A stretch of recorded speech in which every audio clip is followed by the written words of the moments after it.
Thank you, choir, and thank you, Cindy. Oh, that's awesome. We've come this far by faith. When I was in seminary in Kansas City, Missouri, and I was working in a inner city church. It was around 29th and Troost. Any of you familiar with Kansas City? Okay, 29th and Troost area. And if you're ever in the area, go to that area and see where this church was located. So the area had lots of prostitution and drug action and shooting and all kinds of stuff. And this is where I was, it was my first church position as a youth director. And I had chosen to go there. And there were students at the seminary that I was going to that said, "You can't do that. You can't go there. You can't relate to what they are going through, and they won't be able to relate to you. You shouldn't do that. That's ridiculous." But I had this deep sense of knowing, like this, it's like a drawing, like, something's pulling me to do this. Have you ever had that? There's probably been times where you followed that and times that you didn't.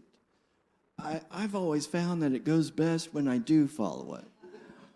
And so I went to that church and I was the youth director, and we started with 2 or 3 African American youth.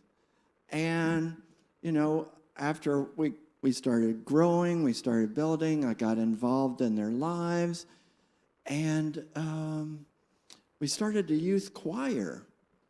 And we had about, 22 or so in our youth choir. And that song, "We've Come This Far by Faith," was the first song that they sang for the church. So when the choir's singing, I just am transported back. I can see these youth, and they're clapping and singing. And some of them aren't the best singers, but man, they sing with soul. And it just was so powerful. And to see in expression what happens when one follows by faith. When you go by faith, you will reveal what is already there.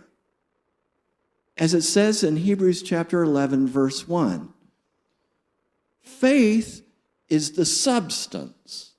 Okay, substance is like the reality, like substance, real.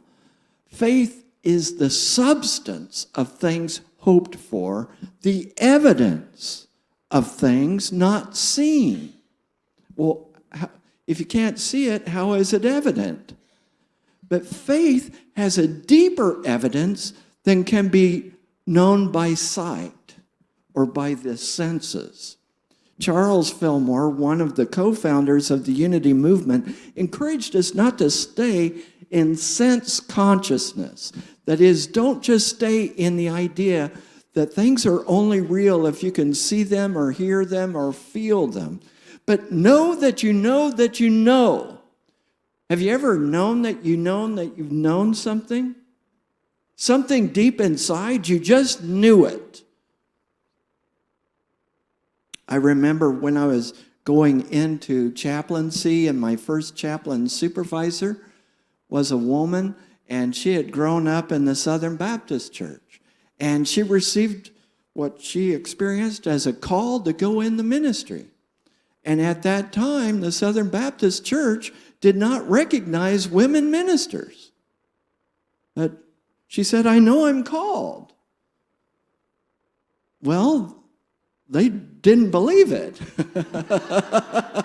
But she became a minister and became a very, very good one because she followed by faith, not by what others said she could or could not do. Faith is following that knowingness that is inside you. Martin Luther King Jr. is an excellent expression of that power of faith, of knowing that things will shift even though it may not look like it right now. Here's a quote from Martin Luther King Jr. He says, "I believe that unarmed truth and unconditional love will have the final word in reality." Now, he's saying this even though in the midst of lots of tension and lots of voter suppression of African Americans and others, that this is why right, temporarily defeated, is stronger than evil triumphant. And this is when he received the Nobel Peace Prize. Right, temporarily defeated, is stronger than evil triumphant because it is based and grounded in source, in truth. When we are based and grounded in source, in truth, it doesn't matter if it hasn't shown up yet. We continue to stand in our faith. We continue to stand in our belief, and it will be revealed. It's already there. As Eric Butterworth said, your desire, your knowingness of that is the thing itself in incipiency. That is, it's already in existence. You're giving birth to it, but your faith is calling out what is already there. We know in unity and outside of unity that there's only one presence, there's only one power. As a child, I tried to understand this. Sunday school class, they warned me all the time, "Timmy, don't listen to the devil. Timmy, the devil's always around waiting for you. Timmy, don't listen to the devil. Timmy, are you listening?" And I began to wonder, this whole idea of the devil, I was like, is the devil just as powerful as God, or, even more powerful? Because you're always warning me about the devil. Well, no. Well, then why do we talk about it all the time?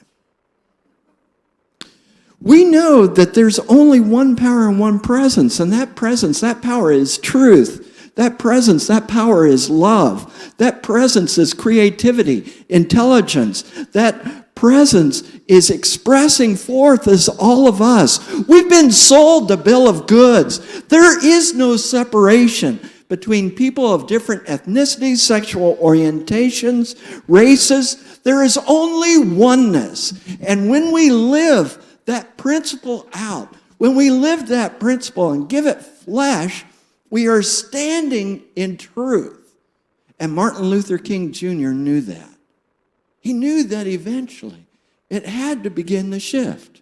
He had studied the teachings of Mahatma Gandhi, who in India a few years before had gathered people in a movement called Satyagraha, truth force, love force. The force not of armament, the force of standing in the truth, no matter what happened. In India, many people lost their lives or they got beaten for standing in the truth. The same has happened here. Still happens. And we know in those different attempted marches, and finally, I believe, was it the third time that finally there was a march from Selma to Montgomery? That in those marches, many people paid a great price.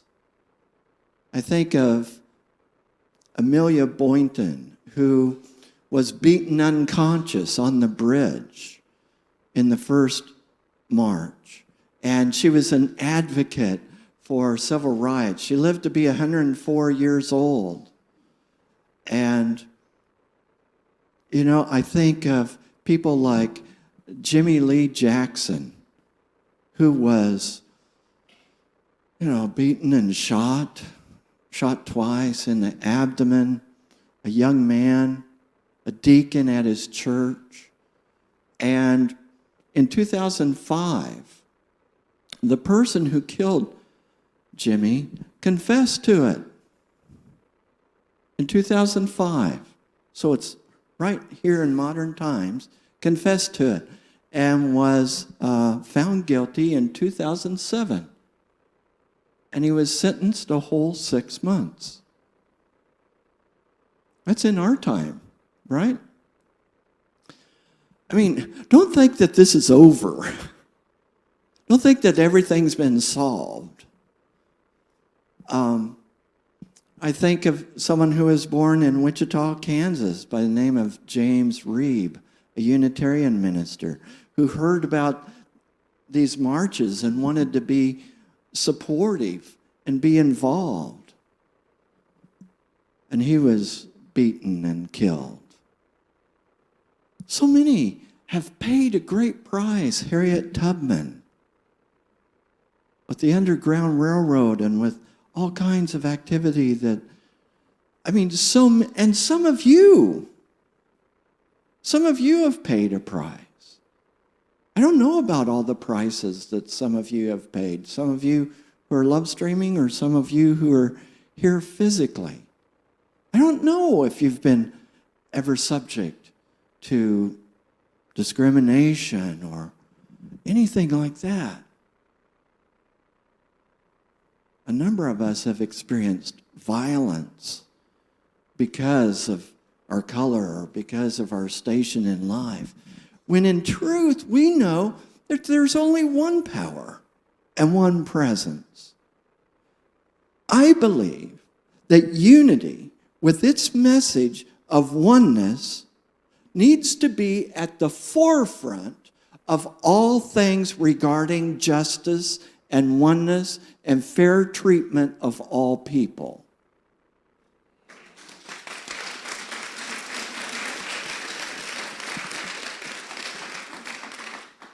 You know, we have this marvelous truth.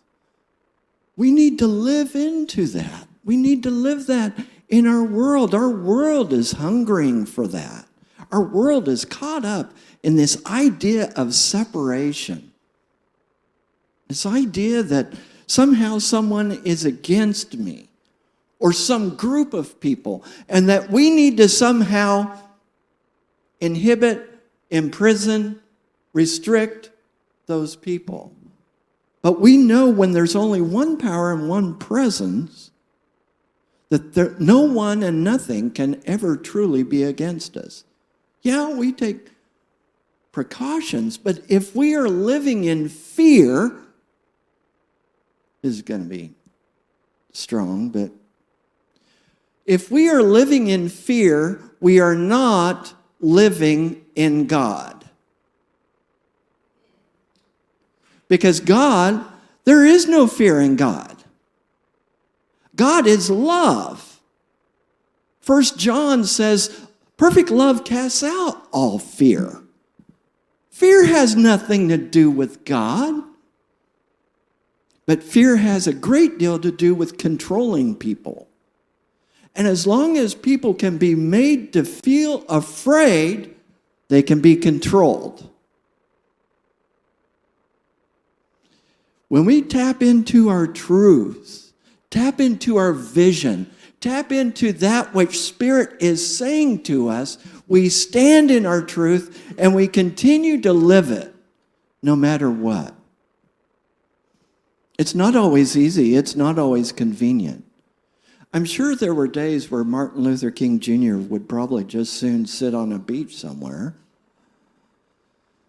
I imagine Jesus felt that way too. Right? And nothing against that, but there's a great cost sometimes for following our vision.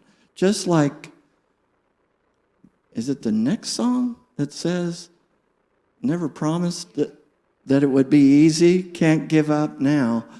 No one said it was going to be easy. Now, once in a while, someone has told me it's going to be easy. You know, in the unity movement, sometimes people think that because there's only one power and one presence, that means everything is easy.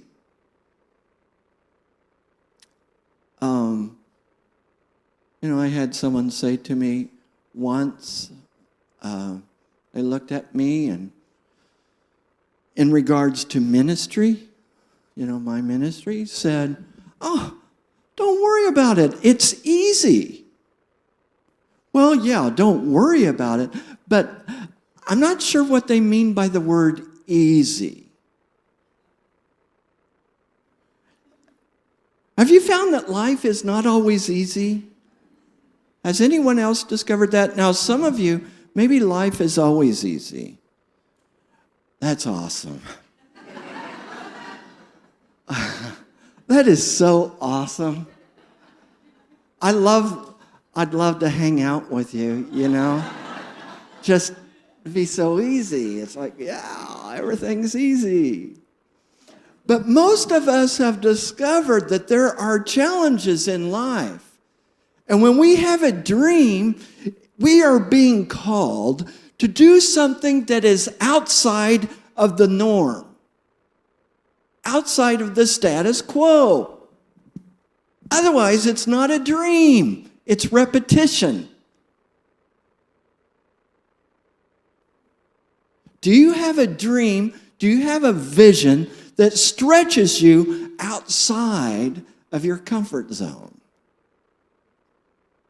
Do you have a dream? Do you have a vision that calls to you so powerfully that it seems to break through your programming, your fear, that breaks through the expectations? It's like a butterfly. At Unity Church of Hawaii, there's a large preschool, about 98 children. And once a week, I would lead a chapel service with the kids. And there's some other volunteers, and we would have songs, and I would give a little message. And you might say, what? These are like 18 months to 5 years old. What kind of message, some asked, do you give to 18 months to 5 years old? But it was so interesting because many times they'd just be glued to me. I would tell a story and they'd just be glued to me. And I was amazed at how bright these kids were. And I was showing some slides, I was showing a slide of this little, I'll test you here, okay? So there's a little branch, and hanging off this branch is a little sack-like thing. Well, look at you. Thank you, Charcel. Chrysalis. Now, I was going for the word cocoon or something, so they go up into the tree and they build this cocoon, and eventually out emerges this butterfly.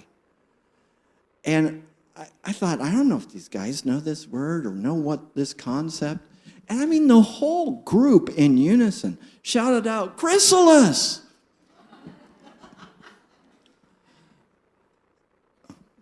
I was like, that's right. All of us are emerging like those butterflies.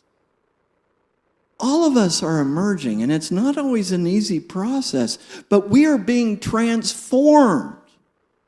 Paul said, be transformed by the renewing of your mind.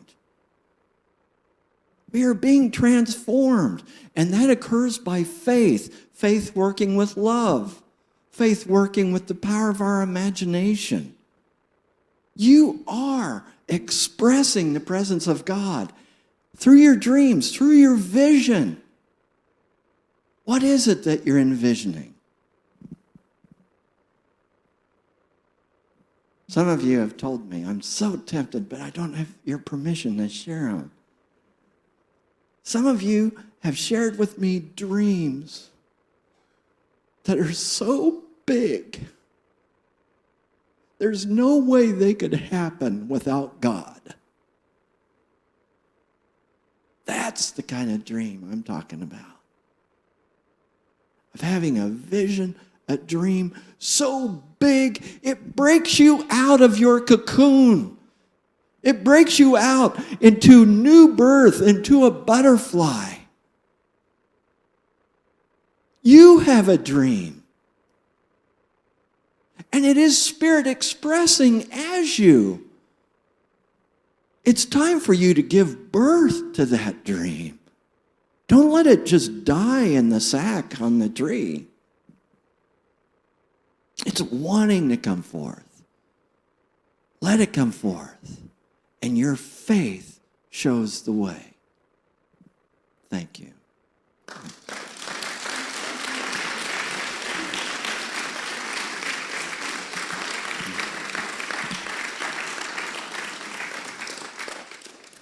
All right, our affirmation. Please repeat after me. I am the presence of God, in action. I am transforming. I am bursting forth with a mighty zeal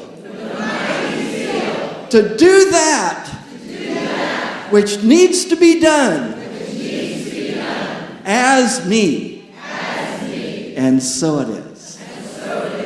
Amen.